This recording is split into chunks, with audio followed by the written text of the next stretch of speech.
All right, everybody. Time to roll the wind. Talk about my recent trip a little bit while we're tossing. Had a little excursion last weekend. Drove down to Biloxi with the wife on Friday night. Got there about 6 p.m. It's our normal time to arrive. We got there, got unpacked, had a nice room, of course, and wife likes to go down to the lounge, have a little cocktail, then go to dinner. And so that's what we did. We go down, have a little cocktail, and originally, so the whole idea is we're going to New Orleans on Saturday. So we're leaving for New Orleans on Saturday to go play. I'm going to go play at a private table. One of those tables arranged by Executive Casino Tours. Gene Krupnick, good friend. He made our arrangements at the Harrah's for 2 nights there in New Orleans. So we get there Friday, and I decided, told my wife driving down, I said, we're not going to go down here and play hard on Friday night. We're going to go down here and play just a little bit, let Hard Rock know we appreciate their hospitality of having us in for just one night. You'll play a little slots. I'll go visit the craps table a little bit, and we'll try not to lose any money. Maybe I can make a little bit and offset the losses that come in with slot play. And then we'll head on out in the morning. So that was kind of the plan. We had a great meal at the half-shell oyster house. Favorite little place to eat there in Biloxi. Is one inside Hard Rock, as well as 2 or 3 around town. Heck, there's one here in Birmingham. They're all over the place, but it's privately owned. Enjoy the food. Always good food. So we do that, and then she takes a little pocket money and goes out to play a few slots, and I go look around. I buy in for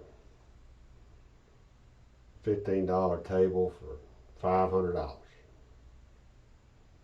Thinking, I'll probably just play once, play a little while, and call it a night. Well, before we even got to dinner, I'd already won $500. So I'm happy with that, and I'm trying to decide, well, do I risk that, or what do I do? I'm going to kind of mosey around the casino for a while, take in the sights. Heck, I might play a slot, or I might find a spot on a table, but they had 2 $15 tables were open, and I said, well, I know it's almost 7 o'clock. At 7, they'll open up the 2 15-foot tables,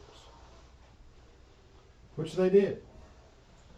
One of my favorite dealers, Cruz, they were dealing on the crapless table.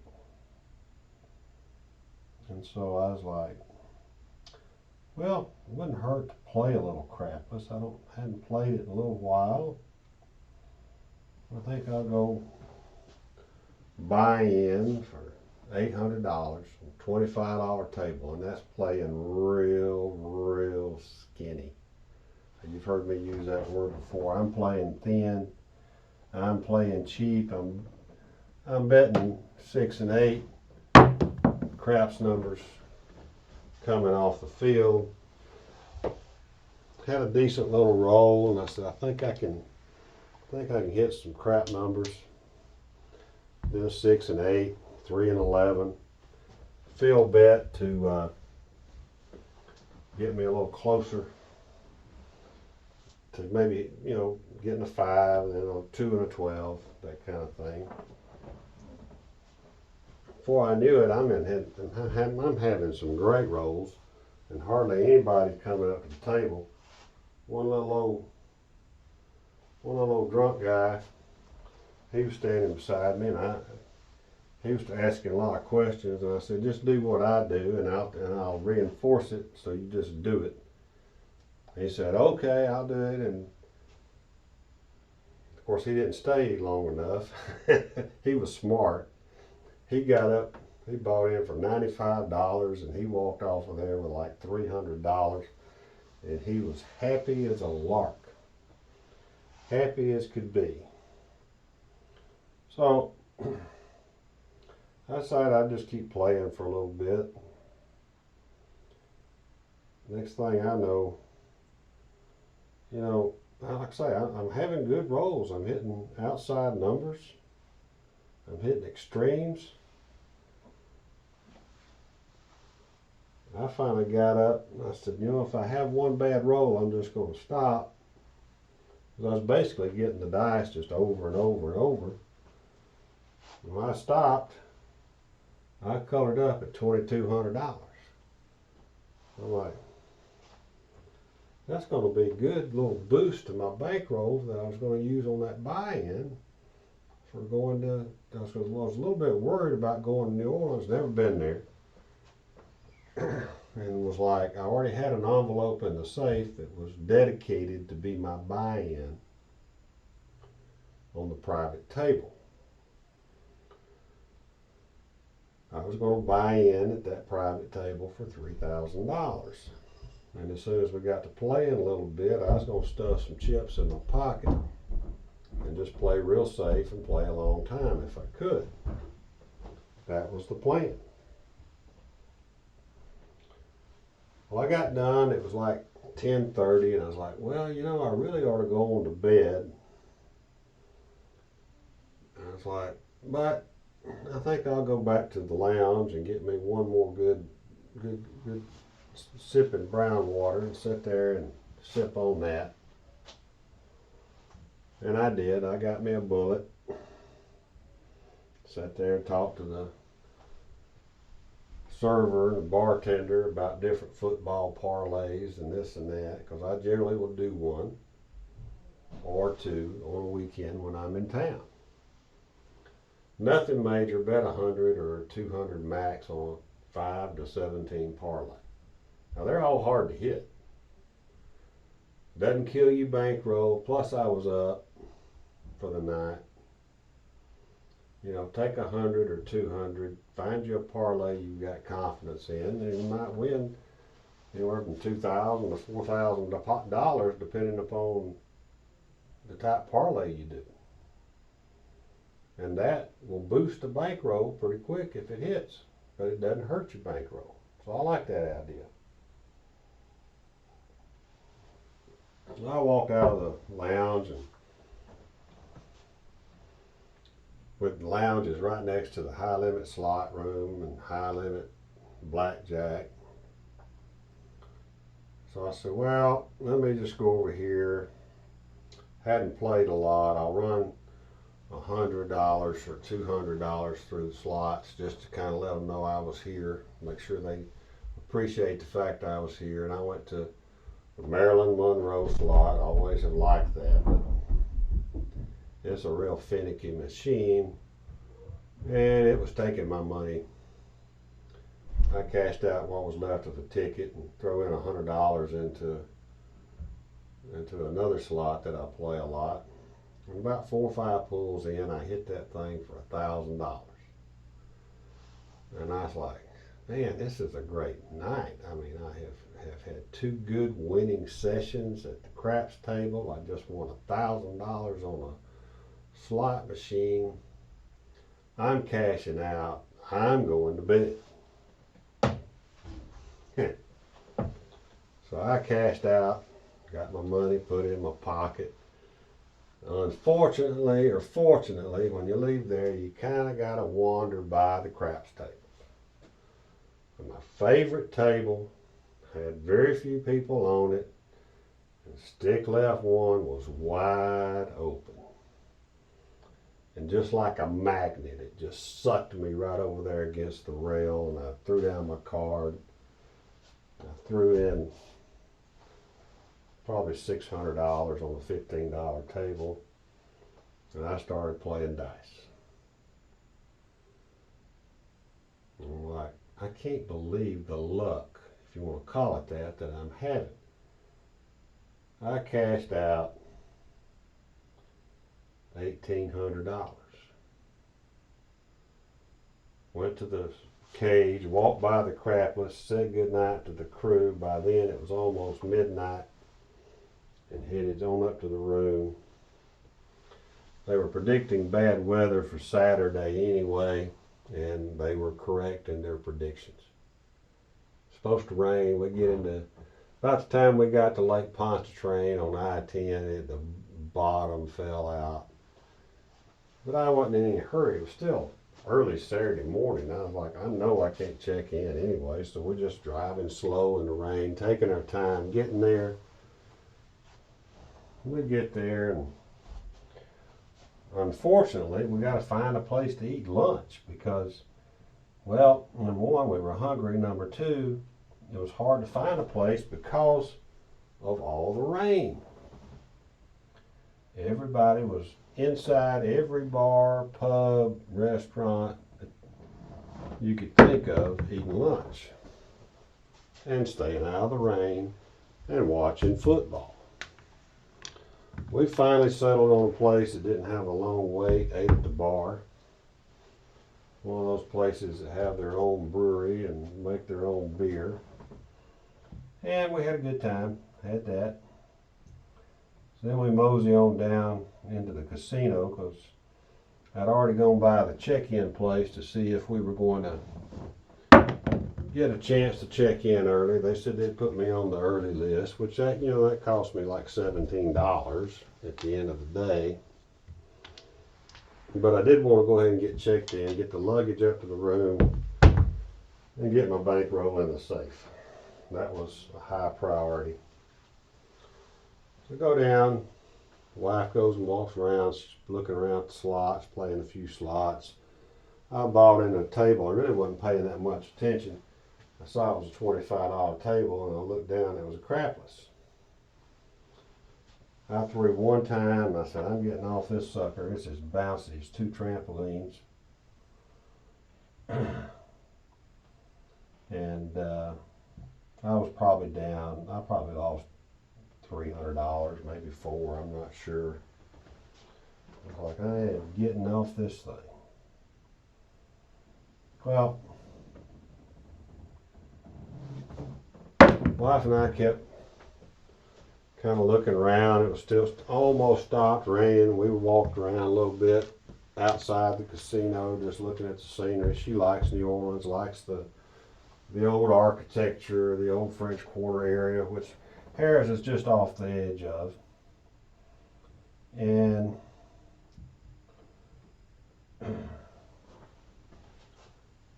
I go back into the casino, and I notice every table is either $25 or $50. And I'm looking to see if any of the crew showing up yet. They hadn't shown up yet. And stick left one was open on another crapless table that wasn't near as bouncy. Now, they're all bouncy in that place. I'm just going to tell you that up front. They're all bouncy. But this one was less bouncy. And I had a pretty good little toss for just trying to figure it out. I was just trying to get in shape for how their tables were reacting. Trying to play cheap. And so I'm here, and the dice come out, and they go all the way around. A couple of, I think, probably locals, kind of a high, one of them was kind of a high roller local probably, and then the other one, I'm not sure that he would have been a high roller. I think one was straight out. The other one was at stick right 2. The guy straight out, he didn't do worth a flip. He had about a 3 or 4 roller. And, I was kind of like, well, that's typical. And the next guy, I looked him over real good. I looked at how he was wearing his hat. I looked at his clothes. I looked at his jewelry.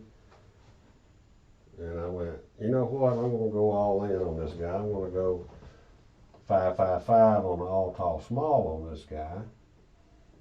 And then I'm gonna watch him throw, and then I'm gonna decide if I'm really gonna bet on him. Well, I put down a pass line. Probably did. I didn't have to, but I did put down a pass line. And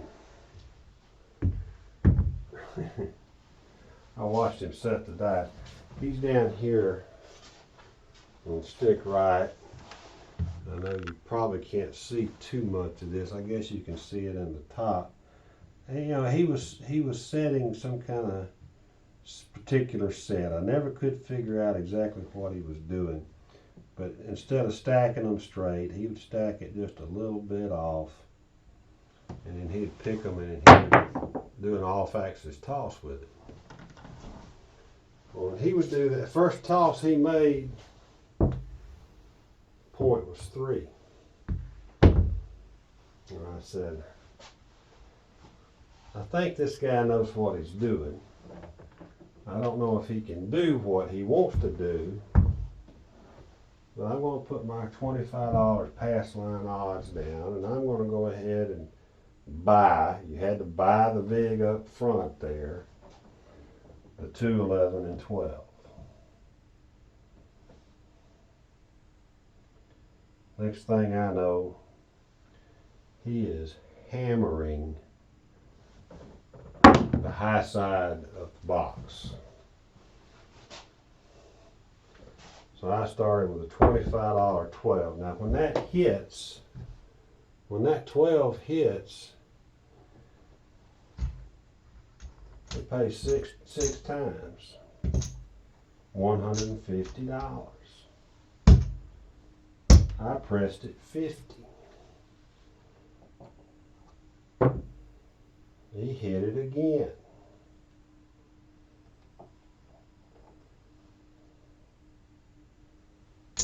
That pays $300.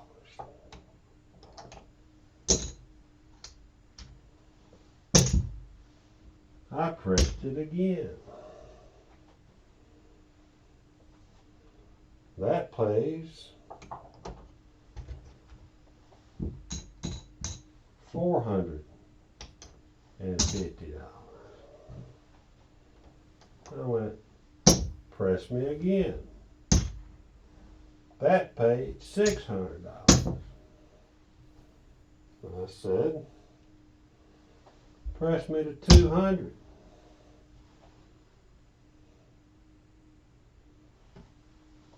That paid $1,200.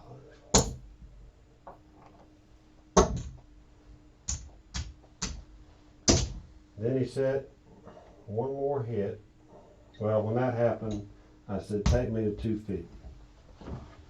And he never hit it again. That's a lot of 12s. That's a lot of money. That's why you play crapless. And that's why you play the extremes. Yeah, he hit his point. He hit some 11s. And he hit a 2 to complete the all. And you've seen that picture. I've had that long rail of bunches and bunches of greens and a few hundred in black. And I got a text from the front desk that my room was ready. And, you know, I said, that's a good time for me to check out. They handed me my chips and I had $2,800 in color up. That's a good start. That's a real, I mean, I'm like, I can't lose. What's going on? That isn't always the case, and that wasn't the case, but right then, man, I was on top of the world. We were having a great time winning at craps. So we did get to check out a couple other tables, ran into Gene that afternoon. He was talking about which tables we were probably going to have. One of them was open at $25. We played on it for a few minutes just to see how bouncy it was, and it was pretty bouncy. All of them are there. I'm just being honest. They're all bouncy in New Orleans. But it gave us an idea. And the wife went back to the room. She was going to read and chill out, wait on the rain to stop. We went down to, rain finally stopped, and we started walking towards French Quarter. And we didn't really have a particular place that we were looking for. I was looking for some kind of local dive kind of a place where I could get some good Cajun food. And just off Bourbon Street, there's a restaurant called Oceana, or Oceana, Oceana. Old building down in the French Quarter, 2 stories. We ate upstairs, and I had their special. Their special was a blackened salmon with crab cake stuffing on Louisiana rice, and I had a side bowl of crawfish etouffee, and I ate every drop. I was almost going to be like a dog and licking my bowl. I mean, it was so good. Ate every bite. My wife got the taste of New Orleans, which is 3 different dishes: red beans and rice, crawfish etouffee, and jambalaya. She ate almost all of hers. I mean, it was fantastic food. The cocktails were great. Getting past dark a little bit. A few little weird parades going on around town. I don't know if they were wedding parades or, hey, I'm drunk, let me interrupt traffic parades. But anyway, there were parades going on a little bit. We walked down Bourbon Street back down the canal and found our way back. She went to the room. I walked into the casino, looked at other tables. $50 tables were pretty much open. The $25 tables were all packed. I'm like, I don't feel like playing a $50 table, but I'm going to hang around in the casino for a while. And I got to thinking about it, and I said, well, you know what? I might just go play a hand on that $50 table. When I get over there, they just had reduced it to $25, and not a soul was on it.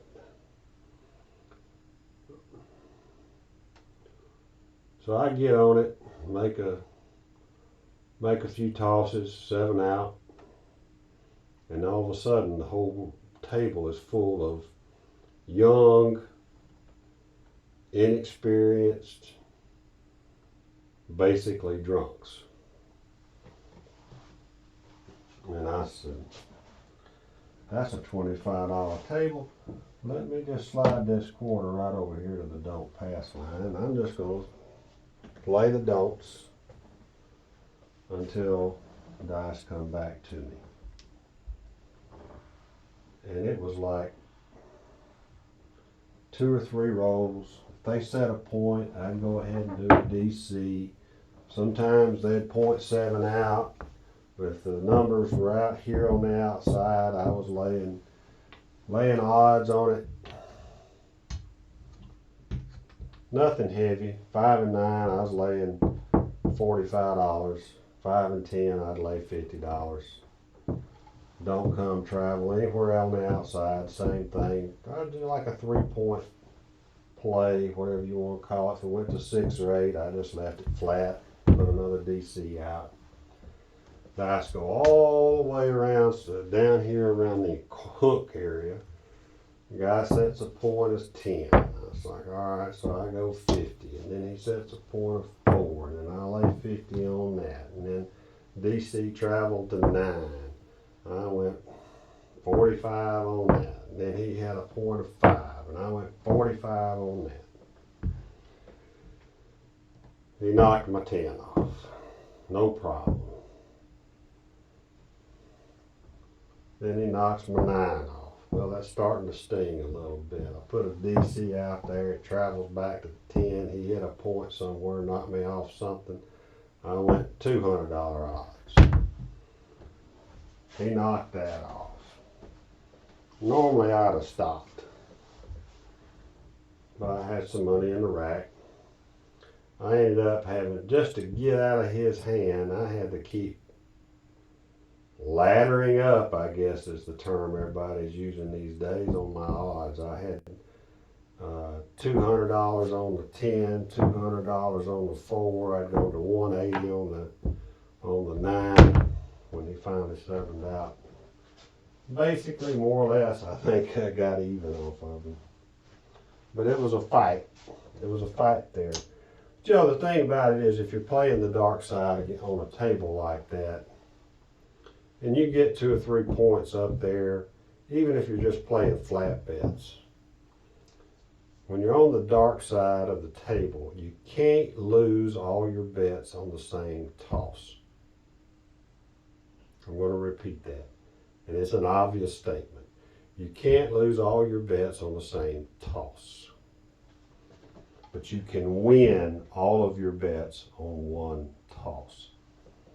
So that makes the difference when you are playing in the don't side and you got more than 1 point or more than 2 points out there that you got a DC on or you made a lay on. In my mind, that's how I play most tables when I'm the only, as far as I know, shooter. Now the guy that was hitting me, he was setting the dice and he was throwing them, but they were not accurate tosses. But he was knocking me off. But in the end, they made money, and in the end, I got my money back, I think, basically. I threw one time after that. Hand wasn't all that lackluster. I mean, it was just a very lackluster kind of a toss. I don't know if I got over 6 or not, and I colored up, headed to the room, get ready for the next day. Sunday, we get down there, we're having meet around 9:30, 9:45 at the table, waiting on them to open up the table, getting to know the crew that's going to open up with us, talking to them, getting our buy-ins together.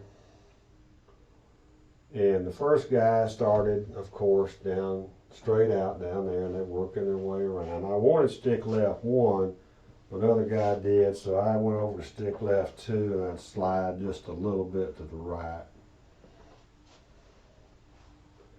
That table had a lot of bounce. I was not fond of any of the tables in New Orleans. I can be completely honest. I did not like any of them, personally.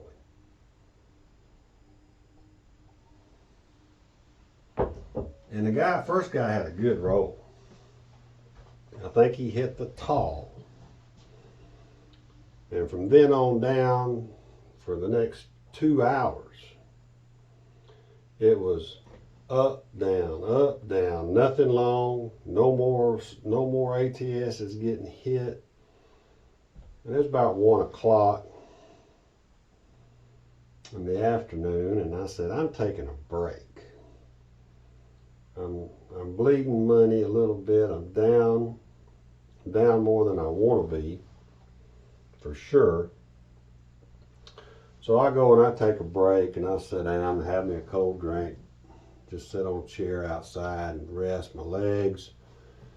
And when I do that, I'm thinking about how I'm going to play. When I'd been driving over in the morning and got up that Sunday morning to go play, my whole strategy to begin with was I was going to use a heavy 4 and 10 set. And if they started hitting, I was going to attack whichever one hit and let the 6 and 8 bring me even. It was kind of my strategy. Well, and I kind of stayed with that strategy. I had my 10 up to 250 from 25. I don't know, 4 or 5 times during the day. I didn't always get a hit at 250. I got 1 hit or 2 hits at 420 on a 6 that I was throwing. I do remember going to 1100 and then hitting a $420 8. I remember that all in one hand. I was murdering right here in the 6. I was just hammering 6s and 8s. But when I came back, this is when that happened. I came back. As I was coming back, everybody at the table was going to lunch. Apparently I've got to plug in my PC, which I didn't know wasn't plugged in. So excuse me while you see the rest of my room. Let me plug this thing in.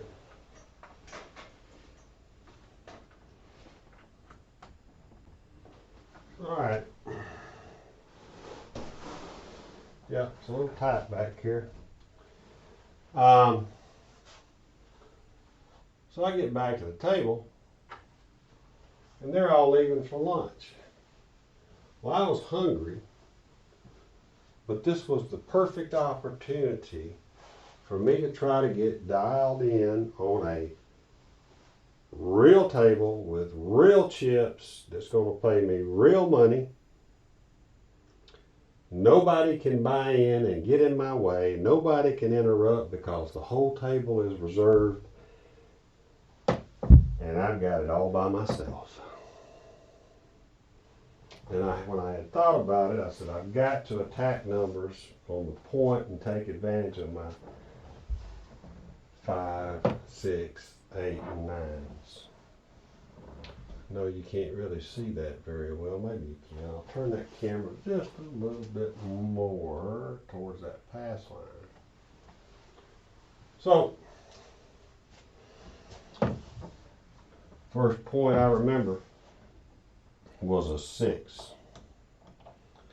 And I had 25 on the pass line. I had gone 555 up top. I put $300 behind it. And they said, sir, you're a little over on your odds. You're going to have to put another nickel down. And I said, no problem.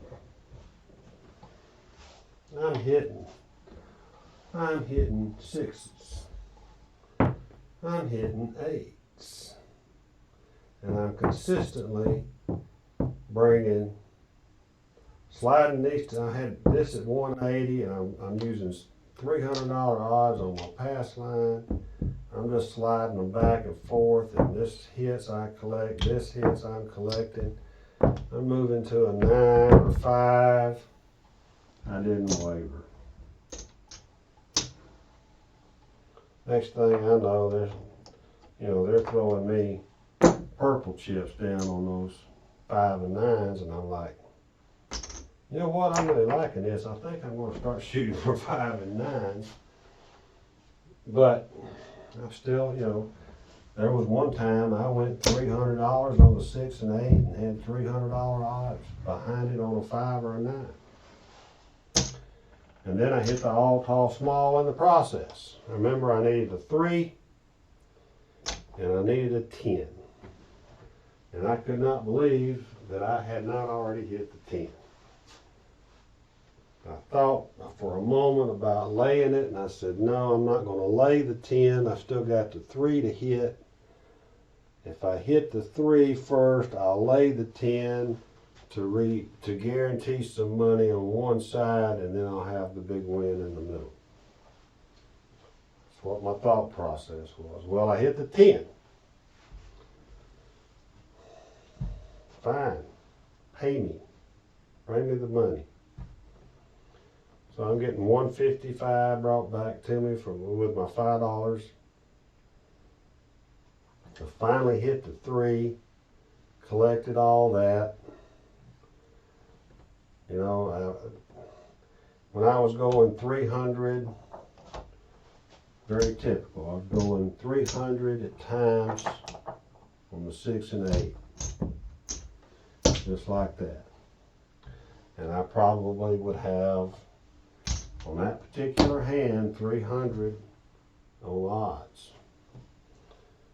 And so when that I'd hit one of those right there and win 350, I would tell them to bring me down to 180 on each number. So that's a pretty good little reduction for old Ed. Pulling $400 off of the number, winning 350, putting all that in the rack, hitting the 9, collecting a purple chip. Life was great. Right after I hit the all tall small and 7'd out, here comes everybody back.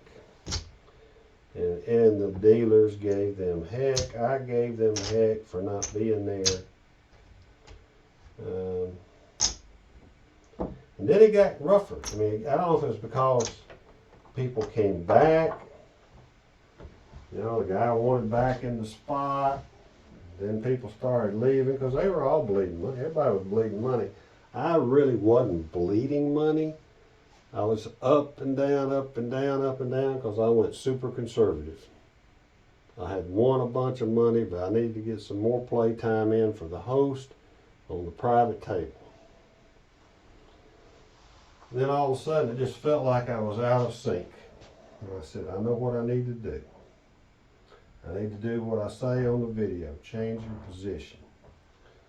So I came down, and I went straight down to the hook. Now, there's only 2 of us on this whole end of the table, but I just slid on down into the hook, and I started working short, small bets, working my toss, coming straight down, pass line, don't pass line, straight ahead.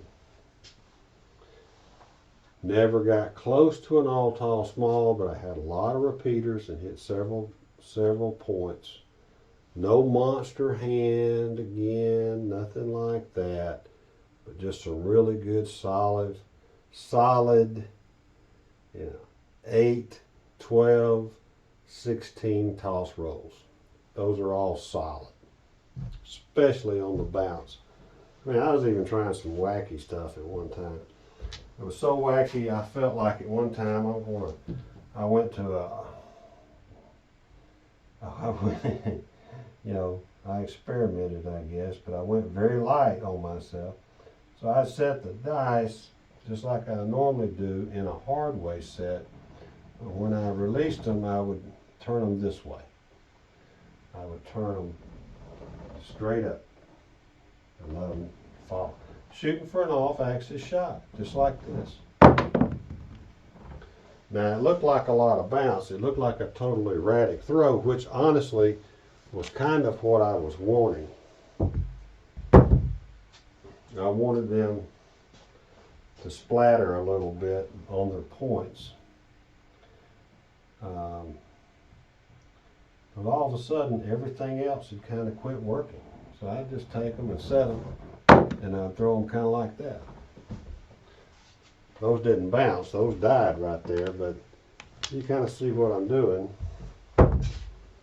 Yeah, got off axis, didn't I? So that was the point I was trying to do on that particular table, just based on what I was reading from the dice and the way things were starting to go.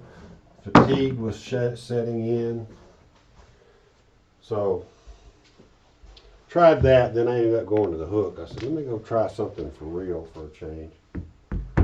So I got down to the hook and I went with my regular set. Didn't go with anything funky, anything new or strange on the toss. I just went with my regular 2V dice set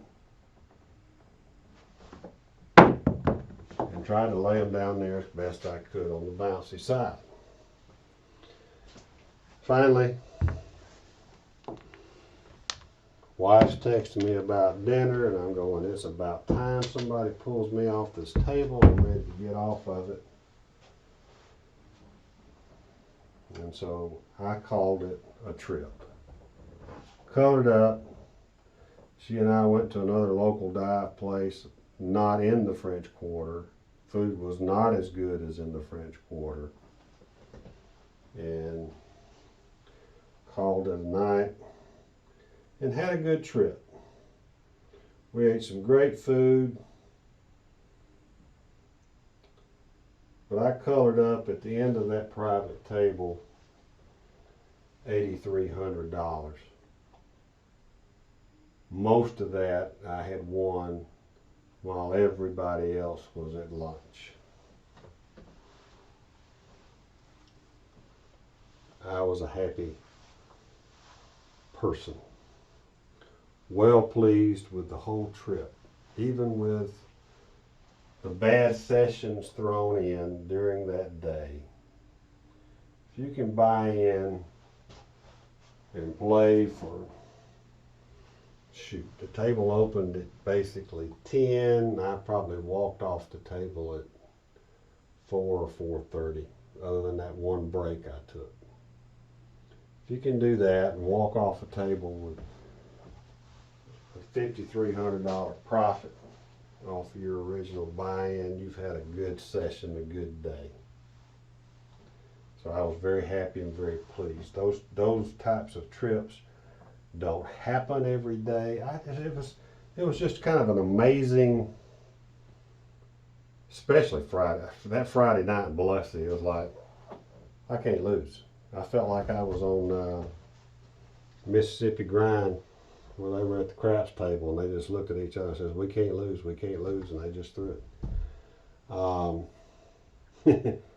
It was just extremely nice to see your efforts pay off. So I guess that's the point. None of it's bragging, it's just what happened. I'll do a little chip porn video or something for you guys if you hadn't seen it on Facebook. But you know, every once in a while you get on those runs, and y'all know me. If I'm on a run, if you've ever played with me, when I'm on a run, I try to stay on it, and I'm not afraid to press it up, just like I did on that 12. Did I leave money on the table? Absolutely I did. I probably left as much as I won, but I would not have won what I did had I not been aggressive at the right times. Sometimes I was aggressive at the wrong times. That's going to happen. But my aggressiveness this time worked. It worked well enough for me to have a very nice, profitable weekend trip. Drove back on Monday, no traffic, no football traffic. I don't want to talk about football. I was miserable down there in Louisiana on a Saturday night being from Alabama. But I kept my cool and laid low. I didn't want to get in any trouble with any locals. So, I appreciate y'all listening to this. Hope you enjoyed it. If you go to Harrah's, be careful in New Orleans. There's a lot of apparent violence from what I hear out and about. Stay in well-lit areas, stay in crowds, and if you play craps at their tables, you just know you're going to be on a $25 or a $50 table, and a lot of them have a lot of bounce. So that's the report. Hope you liked it. I enjoyed my trip. Great food, great craps. Not much more you can ask for. Practice like you play like you practice, everybody. Let's go roll to win.